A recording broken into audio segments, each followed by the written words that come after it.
Ada ibu-ibu, nenek membawa cucu ke masjid, sedangkan cucunya itu meribut, dibiarkannya lari-lari, mengganggu konsentrasi kita sholat atau dengar ceramah. Saya balik ke Pekanbaru ini 2008, sekarang sudah 2025, belum pernah sekalipun marah karena anak menjerit lari-lari, belum pernah sekali. Kenapa Ustaz tak pernah marah? Karena budak itulah nanti yang akan meramaikan masjid. Kalau kita marah ke budak-budak kecil, siapa yang akan sembahyang ke An-Najah ini nanti? Ada masjid itu kadang tak ada suara anak-anak, sepi, atuk-atuk semua. Patutlah tak ada ribut, batuk aja isinya. Cuman kadang kan tak semua emosinya bisa stabil macam Ustaz Somad. Makanya win-win solution, jalan tengah, macam yang dibuat di Masjid Agung An-Nur. Dulu Masjid Agung namanya, sekarang berubah Masjid Raya. Yang level provinsi Masjid Raya, yang level kabupaten kota Masjid Agung. Dulu Masjid Agung An-Nur itu, saya kan rutin jadwal di situ.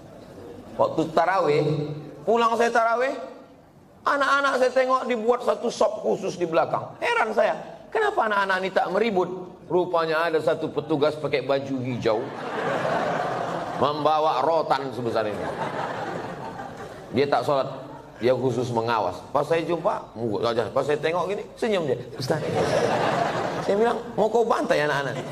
Enggak Pak Ustaz, kalau saya pukul marahlah ayahnya. Jadi untuk nakut-nakuti aja, bagus. Jadi nanti diangkat ada satu security khusus untuk anak-anak. Jangan anak diletakkan di celah. Letakkan celah. Pertama, anak ini memutus sop, kecuali anak saya. Anak saya tak memutus sop. Kenapa? Karena ujung senapan angin sudah dipotong. Karena di dalam itu ada najis.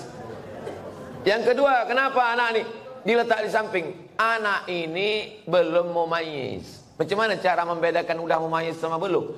Kalau dia meribut, kita gini kan, itu udah mumayyiz. Tapi kalau dia meribut, kita gini kan, dibalasnya balik ke awak. Itu jangan dibawa. 4 tahun ke bawah tak bisa. Dibawalah budak umur 3 tahun, diletakkan di celah samping kita. Begitu kita takbiratul ihram, Allahu Akbar, dia pun berjalan, berlari. Di samping ini ada atuk-atuk yang kacamatanya di bawah. Asal budak ni lalu, atuk ni takut. Kata dia. Kata dia. Itu waktu salam tuh cuman sekali aja salam. Salam tuh ke kanan cuman. Assalamualaikum warahmatullah. Apa? Berkelayok di masjid. Kalau ada di perumahan ini 100 orang, yang ke masjid itu 50, sudah banyak kali itu. Yang 50 ini pun berkelahi pula lagi di masjid. Bertinju di masjid gara-gara budak berkelahi. Apa kata orang yang tak sembahyang? Untung kita tak ke masjid. Tolonglah kita jaga persatuan ini. Bisa dipahami? Jelas. Insya Allah kalau saya ceramah jelas. Kalau ada orang bilang Ustaz Somad itu tak jelas, telinga kau pokak.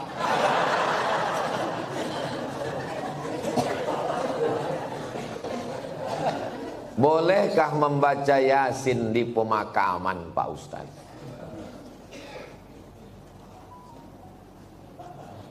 Kata Imam Nawawi, meninggal tahun 676. Nama kitabnya Riyadhus Shalihin min kalami Sayyidil Mursalin.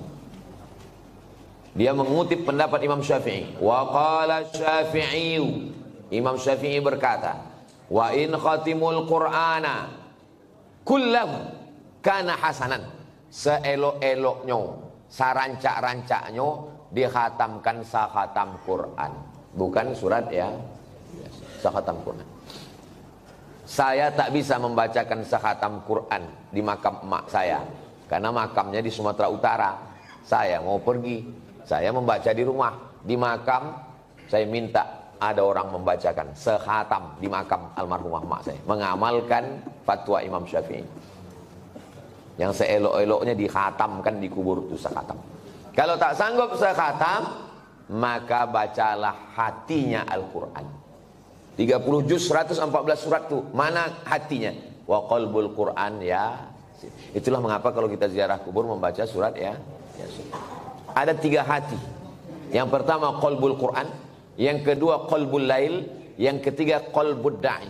Qalbul Quran, hatinya Quran, Yasin. Qalbul lail, hatinya malam, sepertiga malam, jam 2. Qalbud da'i, hati orang yang berdoa ketika tahajud. Berjumpa 3 hati. Hati Quran, hati malam, hati manusia. Maka kata Imam Az-Zabidi dalam kitab Syarah Ihya Ulumuddin, mungkin terkabul doa kalau ketemu 3 hati. Maka bacalah surat Yasin pada saat tahajud malam. Habis itu berdoa kepada Allah. Apa kata Imam Ibnu Katsir tentang surat Yasin? Ma quri'a fi amrin asirin illa yassarahullah. Kalau dibacakan kepada perkara yang sulit, yang susah, dimudahkan Allah. Maka kalau saya ziarah kubur, saya baca Yasin, Al-Fatihah, Qul huwallahu 3 kali, Al-Falaq sekali, An-Nas sekali, pangkal Al-Baqarah sampai wa ulaika humul muflihun, ayat kursi, ujung Al-Baqarah lillahi mafis 3 ayat, habis itu tahlil afdalul dzikri fa'lam annahu la ilaha illallah, habis itu hadiahkan pahalanya. Ya Allah, sampaikanlah pahala bacaan nang ku baca iko kepada almarhumah amak, almarhum ayah, atuk nenek, muslimin muslimat yang ada di makam ini, Allahumma ighfir lahum warhamhum, sampai habis. Itulah yang saya ajarkan ke anak saya, ke keponakan saya. Saya kalau balik ke kampung ziarah, saya bawa anak keponakan, saya baca, saya kasih tahu. Aku membawa kau ke omak ayahku. Nanti kalau aku mati, buat pula macam yang ku buat ini. Bawa anak bini kau ke kubur aku. Paham? Yo, kata dia. Begitulah yang kita baca dalam ulama-ulama. Imam Nawawi. Kalau ada orang di Pekanbaru ini yang tak percaya bahwa bacaan itu sampai pada orang mati, saya tak bisa membuktikan. Karena ini perkara ghaibiat. Saya hanya bisa menyampaikan dalil-dalilnya. Saya tak percaya, kata dia. Ya macam mana membuktikannya? Maka kalau ada orang yang menantang saya, belum ada lagi. Saya tak percaya. Tolong nama kau lengkap sama nama ayah kau. Nanti kalau kau mati, ku kirim. Kalau tak sampai, cepat kasih kabar. Ini kan masalah gaib. Kalau masalah gaib ini yang ditengok adalah dalil. Ana Rizki, khirijin min Ma'had Nuril Hidayah Bengkalis. Sa'usallimukum ya Ustaz. Kaifa ra'yukum law nastamir ad-dirasah al-aliyah lakim lan najid ridha min walidina. Nama saya Rizki. Khirijin, khirijin jamak, mufrad khirijun, khirijun. Saya alumni dari Ma'had Nuril Hidayah Bengkalis. Sa'as'alukum, saya mau bertanya ke Ustaz. Kaifa ra'yukum law nastamir dirasah, nuwasil ad-dirasah. Laisa nastamir, nuwasil ad-dirasah. Bagaimana pendapat Ustaz kalau kita mau melanjutkan ke perguruan tinggi, tapi orang tua tak setuju? Mau melanjutkan perguruan tinggi fil kharijid daulah, mau keluar negeri, tapi mak dia tak setuju. Saya ini adik-beradik 2. Saya anak pertama, adik saya berdua cuman. Laki-laki dua-duanya. Tak banyak anak mak saya. Jadi waktu saya lulus mau ke Mesir, berat dia mau lepas saya. Aku anakku 2, tak ada anak betino. Semana nanti aku dah tua. Datang wak saya, abang mak saya, menasihati dia. Harimau mati meninggalkan belang, gajah mati meninggalkan gading, manusia mati meninggalkan hutang. Harimau mati meninggalkan belang, gajah mati meninggalkan gading, manusia mati meninggalkan nama. Kalau kau tahan somat ini di celah ketiak, beginilah cuman dia. Tapi kalau kau lepaskan diri belajar, jadi orang dia, mengajar dia, mengalir pahalanya sampai hari kiamat. Betul cakap wak saya. Sampai hari ini di mana aja saya tausiah, pahalanya mengalir ke makam almarhumah mak saya. Maka ibu-ibu yang sayang ke anak, bukan kalian siapkan anak dalam kelambu, bukan kalian suapi, lepaskan dia sejauh mata memandang. 4 tahun aku tak balik. Kenapa tak balik? Ongkos mahal. Sampai terpikir juga di kepala, jangan-jangan aku anak angkat, anak adopsi. Balik. Sampai akhirnya 2017 saya daftar S3 ke Sudan. Waktu itu umur mak saya sudah 70 tahun. Saya suruh Muhammadiyah. Saya bilang, mak, saya mau mencoba dia, kuat tak dia? Mak sekarang sudah 70, di rumah ini sendiri. Aku mau S3 ke Sudan. Nanti kalau S3 ini 2 tahun aku di Sudan tak balik-balik. Apa kata dia? Pergi kau ke Sudan sampai dokter bawa kau balik. Kalau aku mati, matilah. Yang penting mengalir pahalanya. 70 tahun umur mak saya. Sampaikan video ini ke mak kamu. Kalau tak mau juga dia nerima, tahu mak apa itu. Ibu kalau sayang sama anak, lepaskan dia sejauh mata mandang. Nanti dia akan balik pulang. Setelah saya punya anak, baru saya tanya, mak, berat rupanya berpisah sama anak. Oh iya. Macam mana mak dulu bisa berpisah sama aku 4 tahun? Asal udah dekat bulan puasa, air raya, ku carilah budak-budak yang hitam macam kau. Ku bolikan baju, ku undang ke rumah, ku kasih makan. Hilang rinduku ke kau. Begitu rupanya cara dia. Kadang-kadang sedang mencuci di dapur, ku dengar suara kau main bau. Oh mak, bukan tanggung melepaskan anak itu. Sedang mencuci, didengarnya suara saya itu memanggil. Jadi ibu, lepaskanlah anak sejauh mata pandang. Biarkan dia belajar jauh. Nanti dia akan balik berbakti kepada ibu, insyaAllah. Disenangkannya hati ibu. Dan kalian yang kuliah juga cita-cita tak usah banyak-banyak. Cita-cita satu aja, untuk menyenangkan orang tua. Saya dulu tak tahu mau jadi apa. Tak terpikir saya akan tabligh akbar, tak ada. Yang saya fokus adalah aku mesti kuliah S1, S2, S3. Nanti kalau sudah dapat ku ijazah 3, ku bawa ijazah ini ke Malaysia. Aku mau jadi dosen. Sesudah aku dapat duit, akan ku senangkan nama ayahku. Itu cuma, tak banyak, tak lain. Maka tak pernah saya berdoa lebih. Karena semua yang dikasih Allah lebih dari yang saya minta. Saya minta cuma S1, S2, S3. Dikasihnya saya profesor.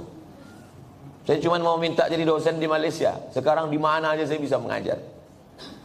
Diminta di Universitas Sabah, diminta di Universitas Malaysia. Saya bilang, rektor, saya tak sanggup untuk mengajar per semester, saya mesti keliling. Saya datang 6 bulan sekali ya, 6 bulan sekali pun jadilah Pak Ustaz.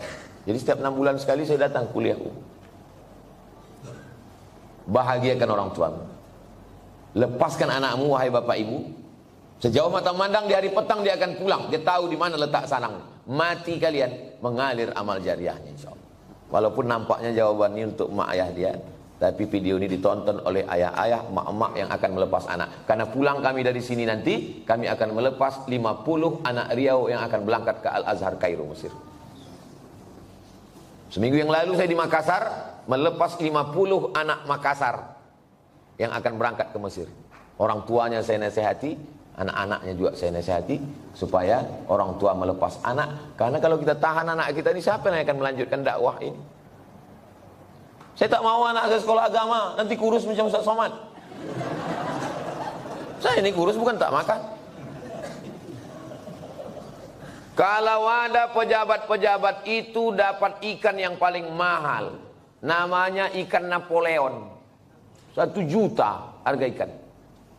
Ada bupati, ada kapolres, ada dandim, ada kepala dinas. Yang pertama kali menyuap ikan 1 juta itu siapa? Abdul Somad. Apa kata orang itu? Silakan Pak Ustaz. Dikasihlah ketam kepiting sebesar piring besar, disingkel. Bupati tak berani makan, tentara gagah dandim tak berani makan ketam. Polisi berseragam berpistol tak berani makan ketam. Tak kalian makan Pak, kolesterol Pak Ustaz. Saya makan ketam tuh habis.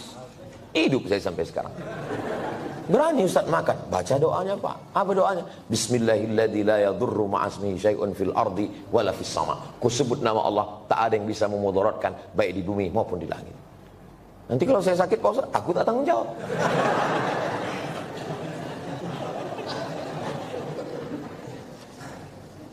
Definisi mengganggu tetangga itu bagaimana Pak Ustaz? Apalagi kita di komplek perumahan.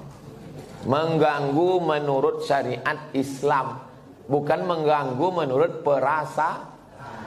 Kalau menurut perasaan, perasaan ini lain orang, lain kepala, lain orang, lain hatinya. Saya terganggu betul dengan tetangga saya ini Pak Ustaz. Kenapa kau terganggu? Bininya cantik kali. Cantik ciptaan Allah. Jadi yang maksud mengganggu itu adalah kalau bertentangan dengan syariat Islam. Saya terganggu dengan tetangga saya ini Pak Ustaz. Kenapa? Melihara anjing dia Pak Ustaz. Oh, dalam Islam miara anjing hanya boleh untuk menjaga kebun dari pencuri. Tempat kita aman, rumah rapat, maka tak ada alasan. Maka kita lapor ke RT RW, musyawarah, dudukkan bersama.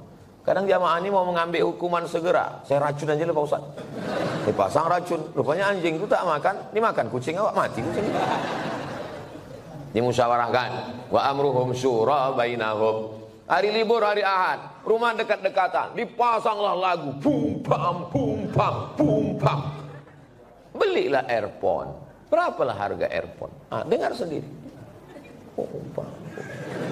Jadi dipasang satu komplek. Kan tak semua orang suka lagu itu. Apalagi di situ ada orang-orang tua yang jantungnya tak kuat. Mendengar itu, kata dia mati.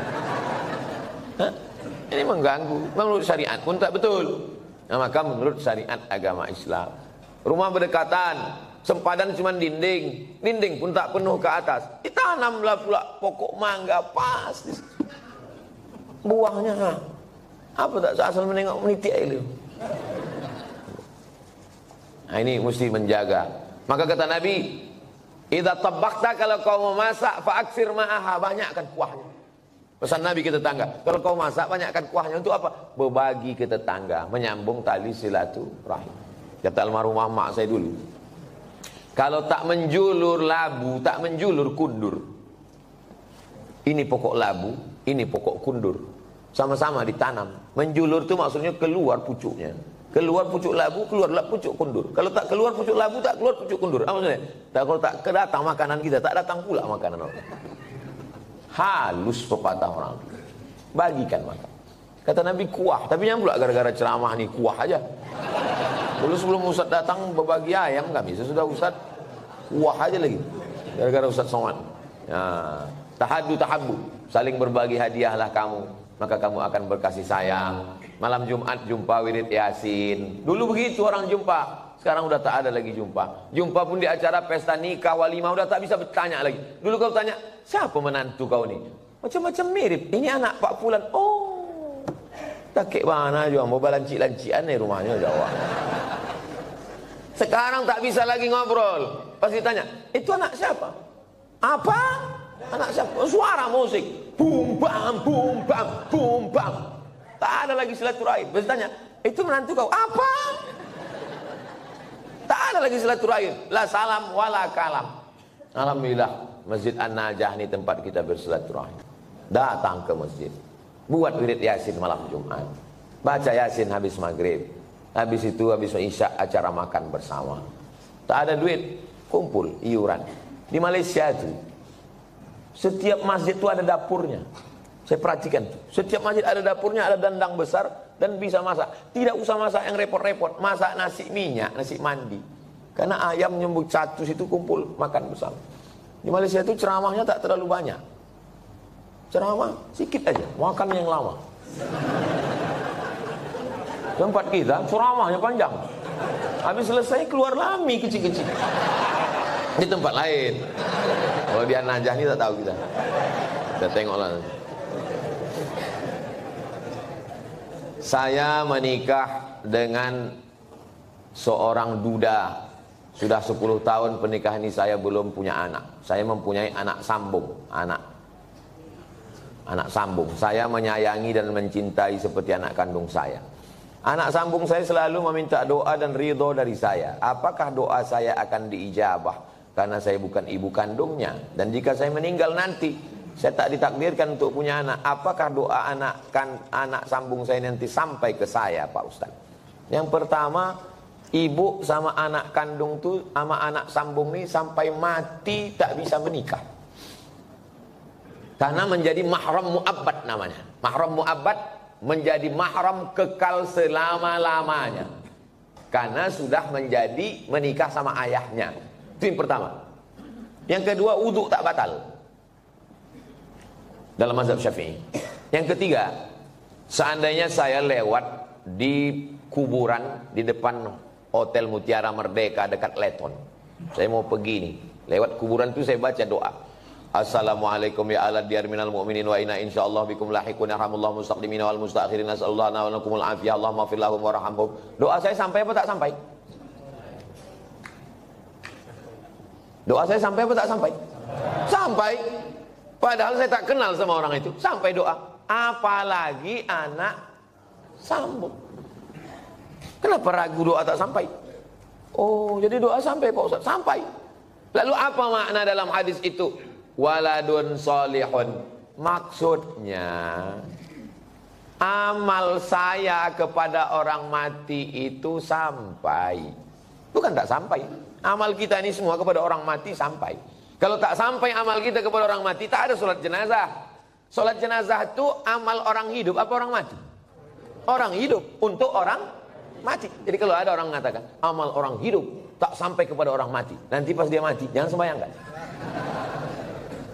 Bisikan, kau dulu bilang tak sampai kan? Tak sampai kau.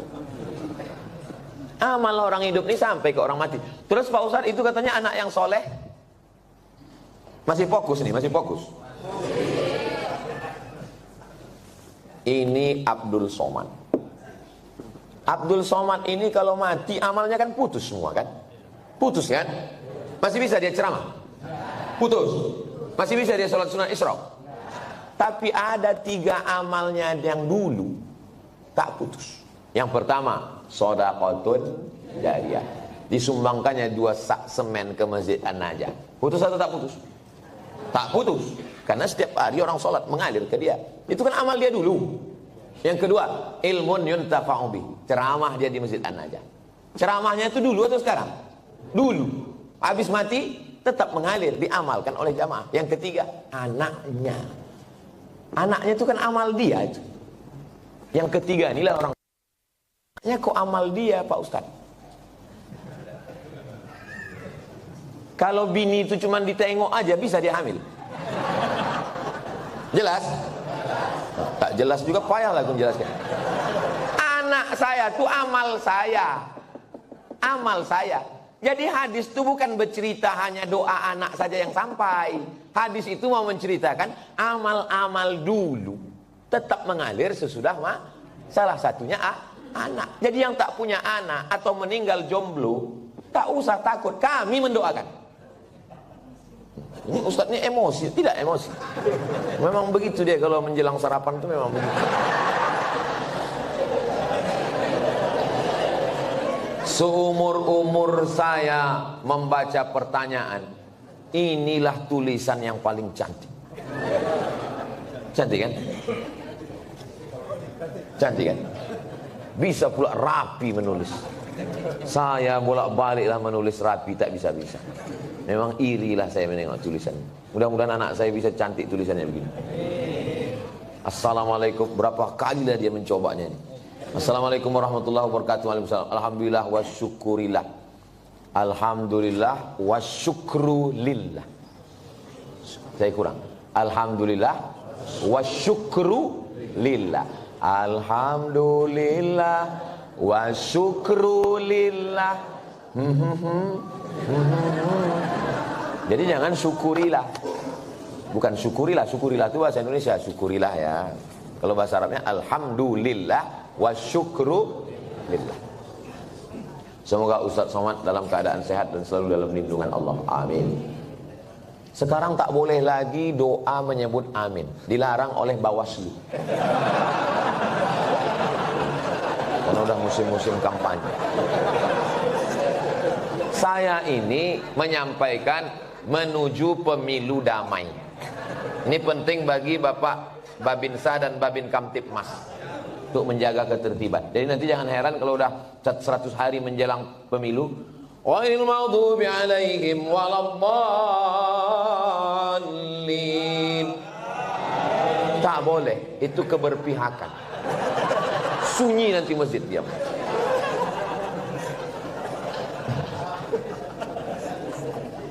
Saya mau bertanya Pak Ustadz, kiat-kiat agar ikhlas menerima ketetapan takdir Allah dan tetap berprasangka baik kepada Allah. Mohon doanya Ustadz untuk seluruh istri pejuang garis 2. Pejuang garis 2 itu maksudnya yang belum hamil.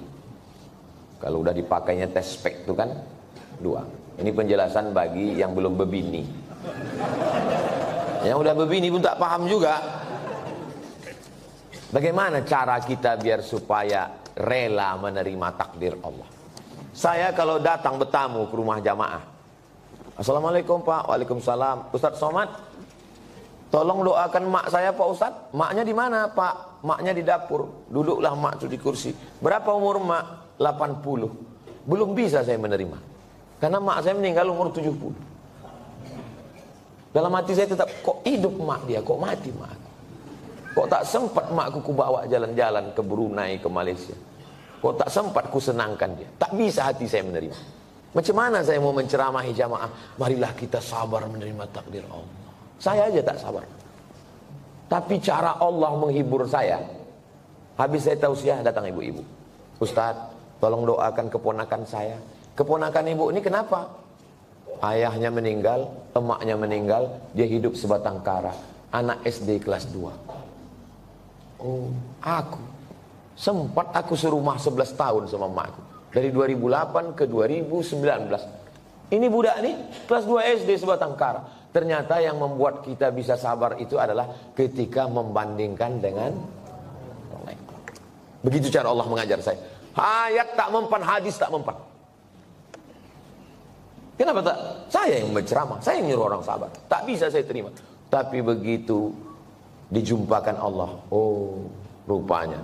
Maka diantaranya yang membuat kita kuat ini adalah dengan memperbanyak bercerita dengan orang. Kita ini kalau banyak bercerita ngobrol dengan orang, itu menyadari betapa besarnya nikmat Allah kepada kita. Aku pula bisa begini-begini, kawan ini tak sempat berbakti, jumpa pun tak sempat. Yang kedua, bagaimana caranya? Caranya adalah menguatkan dalam hati bahwa innallaha katabal maqadir, Allah sudah menuliskan takdir 50 alfasana, 50.000 tahun qabla an yakhluqas samawati wal ard. Sebelum Allah menciptakan langit dan bumi, Allah sudah menuliskan takdirku 50.000 tahun sebelum Allah menciptakan langit dan sengaja dihunjamkan terus ke kepala. Abdul Somad, Allah sudah menuliskan 50.000 tahun sebelum menciptakan langit dan bumi bahwa kau sama emak kau itu cuma sampai 2019. Lebih dari itu bukan kuasa kau. Asal terlintas itu terus.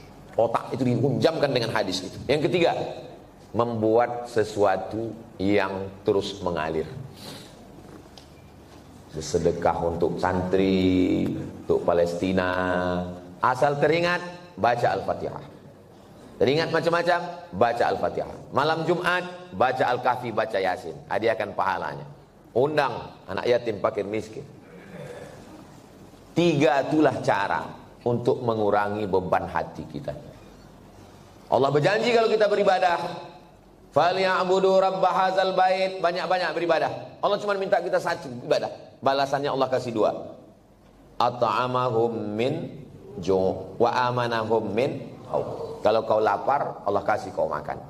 Kalau kau risau, amanahum, Allah beri kau aman, tenang. Syaratnya banyak ibadah, perbanyak ibadah. Pagi sholat isyraq, sholat duha, malam bangun mandi, sholat sunat wudu, sholat sunat taubat, sholat sunat tahajud, sholat sunat hajat, zikir, banyak bertasbih. Zikir 3 pilihan, zikir banyak, zikir pilihan 3. Pertama istighfar, yang kedua sholawat, yang ketiga afdalul zikri fa'lam annahu la ilaha illallah. Astaghfirullahalazim, astaghfirullahalazim, astaghfirullahalazim. Kalau tuan membeli peniti, jangan ditusukkan ke sayur kubis. Kalau mik sudah mati, tandanya waktu sudah habis.